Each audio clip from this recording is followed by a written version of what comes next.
नमस्कार दोस्तों, तंत्र संजीवनी यूट्यूब चैनल रे आपण मानक स्वागत। आज मु आपण मानक पई हनुमत महाराजंकर गोटे स्वयं सिद्ध मंत्र आपण मानक पाखक नहीं कि आसी।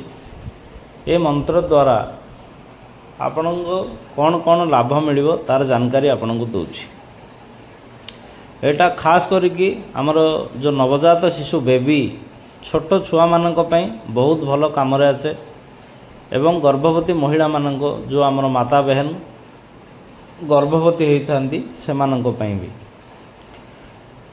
खास करी छोट छुआ जो आमर बेबी अच्छी नवजात शिशु से माने देखिए शोथे हठात उठी पड़े चिमिकिबे से देह हाथ जो दरज हुए बारंबार कांदती एवं नजर दोष ये सब यही मंत्र द्वारा कटि जाता है। आपको कौन करेंगे आपण पानी रे अभिमंत्रित करके दे पारे। छोट छुआ को जो पानी रे अभिमंत्रित करेंगे से गाधेवा समय रे जो डूल बा बाल्टी जो थे गाधाए से पानी रे पकईकी स्नान करेंगे। आ मसाज जो करुँच किए को जो ऑयल नहीं कि मसाज करुँच छोट छुआ मान से तेल को गोटे छोटिया ताटिया गिना बा कटोरी मध्य आनिकी अभिमंत्रित करी से तेल मसाज करेंगे। बहुत आराम मिल लाभ मिल आपण को। आमर जो गर्भवती महिला अच्छा से पानी रे अभिमंत्रित कर दे पारे पीवाई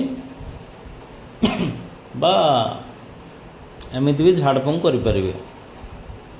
आर विधि है 11 थर अभिमंत्रित करेंगे। गोटे थर अभिमंत्रित गोटे थर मंत्र पढ़े बास 3 थर फूक मारे माने 3 थर फुंकीदेवे। ये 11 थर अभिमंत्रित करेंगे। आपण तेल रे करंतु जो ऑयल अच्छे ऑयल रे करंतु बा पानी रे करंतु कि एमती भी झाड़फूँक करंतु।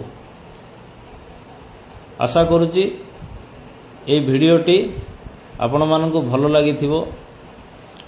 आ गोटे खास करी आपण मानकु मु जणै दूची ये मंत्र आपण सोफा उपरे बा कौन सी एमती गद्दी लगी गद्दी उपरे पलंग उपरे बसी ये मंत्र कंठस्थ करें। अभिमंत्रित मध्य करें।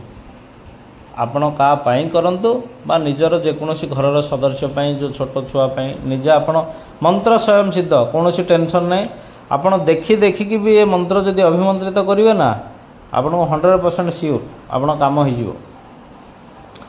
किंतु जदि आपण पलंग उपरे गद्दी उपरे बसिकी ये सब मंत्र आपण ये करंती अभिमंत्रित करंती बा कंठस्थ करंती मंत्र रे जो देवी देवतार ना आसे से माने नाराज हो जाते। से आपण कौन करेंगे प्लास्टिक चेयर रे बसिकी करि परिबे। आमर काठ चेयर रे करि परिबे नचेत जमीन उपरे आसन बिछेकी भी बसिकी करि परिबे। किंतु पलंग गद्दी सोफा ये सब ऊपर बसिकी करिवेनी। भिडियोटी आपण मानक निश्चय भल लगी।